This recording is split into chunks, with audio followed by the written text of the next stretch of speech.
আসসালামু আলাইকুম, কেমন আছেন সবাই? আশা করি সবাই অনেক অনেক ভালো আছেন। এই ভিডিওতে যারা ক্লিক করেছেন তারা অবশ্যই ট্রেডিং শিখতে চান কিংবা ট্রেডিং সম্পর্কে জানতে চান। আমি কথা দিচ্ছি আপনাদেরকে trading step by step free কিভাবে শেখানো যায় তা শেখাবো। তো চলো দেরি না করে শুরু করা যাক আজকের ভিডিও। আজকের বিষয় হচ্ছে ট্রেডিং কি। এই ট্রেডিং সম্পর্কে জানতে হলে আমাদেরকে আগে ইনভেস্টিং সম্পর্কে জানা লাগবে। ইনভেস্টিং কাকে বলে? এক কথায় কোনো কিছু কিনে অনেক দিনের জন্য হোল্ড করে রাখাকে ইনভেস্টিং বলা হয়। উদাহরণ হিসেবে বলা চলে, ধরি আমি 100 বস্তা আলু কিনলাম।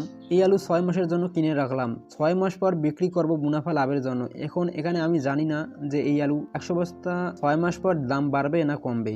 একেই বলে ইনভেস্টিং। কোনো কিছু কিনে লং টাইমের জন্য হোল্ড করে রাখাকেই ইনভেস্টিং বলে। বোঝা গেছে?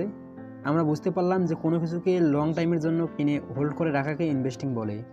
এই ইনভেস্টিংকে মানুষ দুইভাবে করে থাকে, এক ক্রেতার কাছ থেকে অথবা কৃষকের কাছ থেকে কিনে রাখে, আর এক অনলাইনের মাধ্যমে।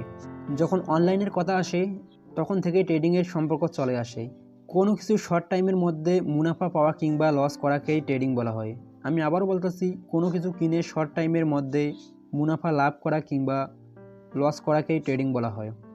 তাহলে আমরা জানতে পারলাম কোনো কিছু লং টাইমের জন্য কিনে হোল্ড করে রাখাকে ইনভেস্টিং বলে, আর কোনো কিছু শর্ট টাইমের মধ্যে লাভ করা কিংবা লস করাকে ট্রেডিং বলে। তো ট্রেডিং বিষয়ে আমি আশা রাখছি আর কোনো আপনাদের প্রশ্ন থাকবে না কিংবা ডাউটও হবে না। আপনারা জানলেন যে ট্রেডিং কি। দেখা হচ্ছে নতুন কোনো ভিডিওতে। ততক্ষণ পর্যন্ত ভালো থাকো, সুস্থ থাকো।